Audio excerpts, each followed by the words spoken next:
Oh, my phone crashed. I don't know if I've ever had it crash before. It didn't crash, but the recording app shut off. I recorded the whole video and it went away. That's no fun. So here's round 2. What's up, readers and friends across the internet? Welcome back to the channel. Welcome back to Read Much. Let's get into this book review. So I'm just going to warn you, I will let you know when spoilers are going to happen, because I think this book, in order to talk about some of it, has to have spoilers. But I'm going to go for as long as I can without that, and I will give you a warning when I think a spoiler is coming. Let's get into it. The back of the book, or the title detail descriptions in audible.com, will let you know that this is a space story about an astronaut striving to save humanity. And that's exactly what it is. And I loved this story. Andy Weir is the author. This is about Project Hail Mary. And I did the audible.com version, and I think Ray Porter was the narrator, and he did great. Now, I've spent a lot of time listening to The Wheel of Time, so I think it's Michael and Kate. Their voices are just ingrained in my head, and so whenever I heard this new narrator, I immediately was like, who am I listening to? But that's just because of what I've been listening to lately. He did a great job. His voice was good as a narrator, but he also was able to deliver on the punchlines of the comedy portions of this book. It's a really good book, and I think Ray did a fantastic job narrating it. Andy Weir wrote The Martian, and I remember reading The Martian because I have this thing where I like reading books that have movies, movie adaptations, because if there's a movie adaptation, the odds are the book is probably pretty good. And that has served me well. I've done that multiple times, and I usually enjoy the books. So I really enjoyed The Martian, and so I decided to pick up Project Hail Mary, and I'm so glad I did. Mike's book review recommended it, and I haven't watched his trailer because he said spoilers were coming, so I didn't watch his. I think I saw the cover on Daniel Green's, I think Murphy, I think she had it as a thumbnail as well, so I was like, okay, I can't watch any of those because I want to experience it myself. Let me go ahead and recommend it to you. If you like sci-fi, I think you'll like this book. If you don't really care for sci-fi, but you don't have anything against it, and you like something kind of comedy, the main character in this book was cracking me up. I laughed out loud multiple times with my headphones. I listen to audiobooks when I run. This thing was having me laughing in the middle of my runs, which doesn't help my running pace, but it was hysterical. It reminded me of my older brother. My brother is super smart, and he has got this plucky kind of pun-filled humor. Now, there weren't a lot of puns in this audiobook or this book, but it reminded me of my brother. It made me smile. But yeah, so we have this scientist who basically is out to save humanity. Earth has a problem, and the only way to solve this problem is to get to the source and figure out how do we get rid of this issue. And so the main issue is something's happening to the sun, and through stargazing and whatnot, they find this same problem happening to a different star. So they decide, hey, if we can get out there to that second star, we might be able to figure out what's causing this problem, and then, if we can find the source, maybe we can find a way to fight back. And that's basically what this story is about. The story is about mankind teaming together to get an astronaut in space as quick as possible to fight this thing before it, puts Earth into a state of disrepair where we can't fix it.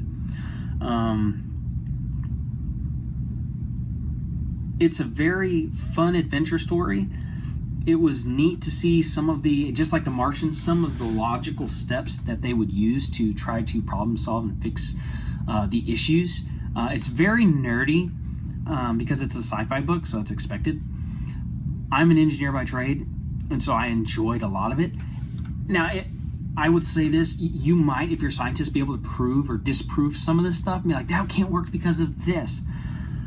Yeah, you're probably right. But logically, when you just are presented with an initial problem and then Andy writes a solution as the scientists kind of figure it out, it makes sense. It's kind of like it reminded me of Michael Crichton in the Jurassic Park, where they're talking about, oh yeah, you get the dino DNA from this source in this region, and I think we could replicate the DNA and create dinosaurs of today. And as you're thinking about it, you're like, maybe. I mean, that could be. And then they talk about, did you use, amphibian DNA to, link some of the missing chains? And you're like, oh, I could see how that could work.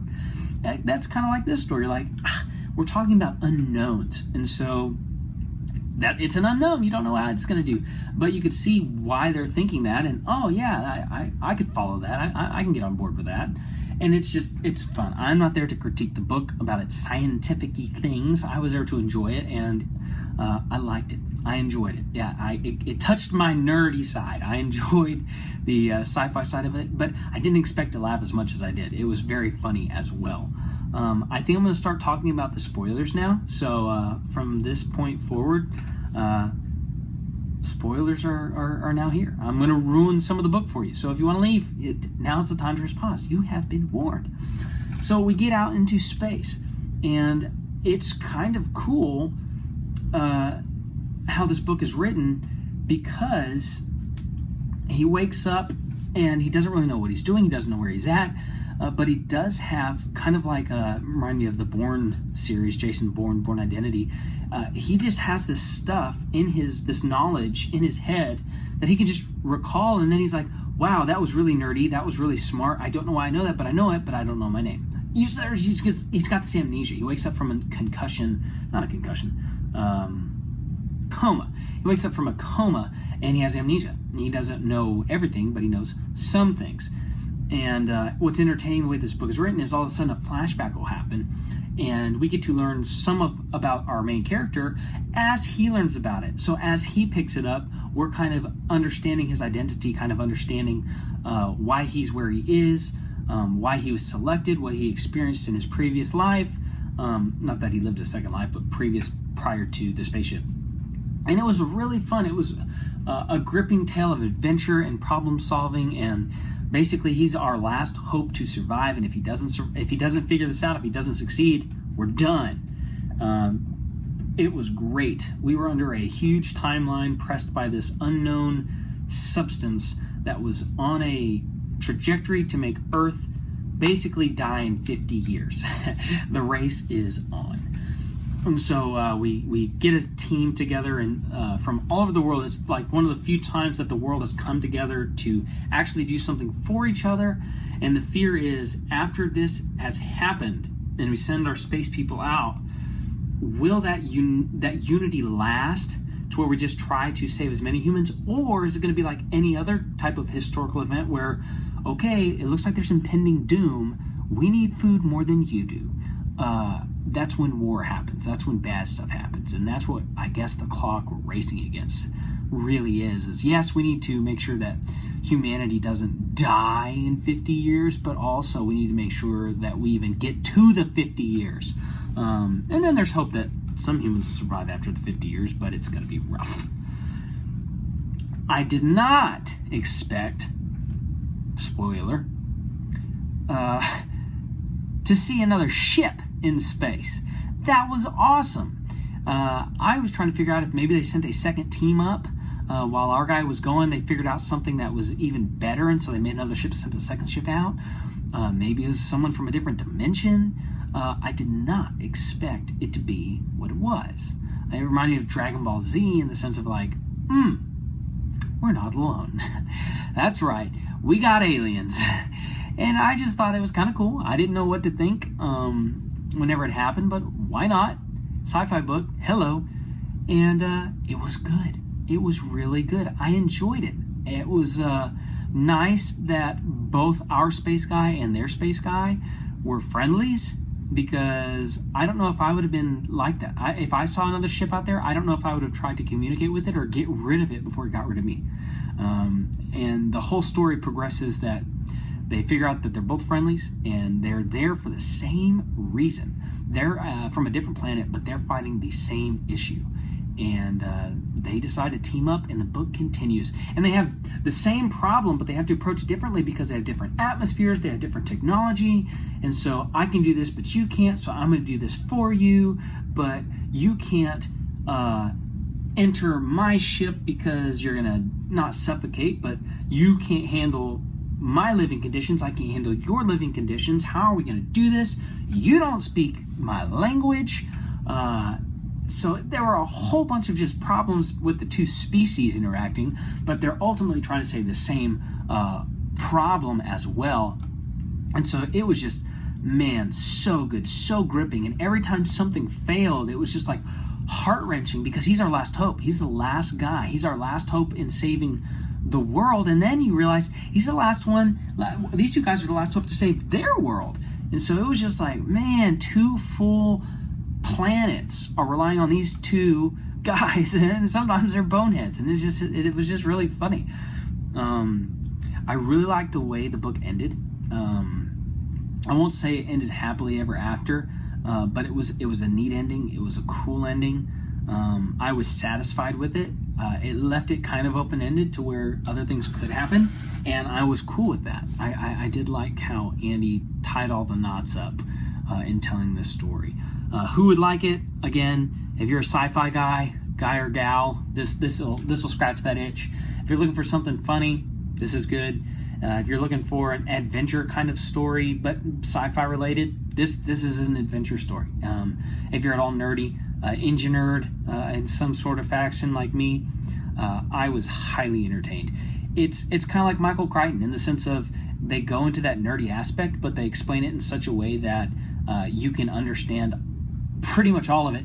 And the stuff that you don't understand, not really important. It doesn't take away from the story. Like Adamantium. I don't understand Adamantium in X-Men. I know that it's super strong. I know it's Wolverine's skeleton, but I don't know, like, the melting point. I don't know if two adamantium blades hit each other, is one forged better than the other? Will it survive? Will it cut through the other end? I don't know. It doesn't matter. It doesn't take away from the story. It's just good to know some of the base facts, and the rest is cool. If you want to get into the details, you might find out more, but hey, doesn't take away just to be, accepting of what you do understand. And so, all in all, I loved this book. It was great. I like The Martian too. So if you're looking for two gateway books into sci-fi, these are two really good books to start on. And Ray did a fantastic job narrating it. So all in all, highly recommend it. It was so good.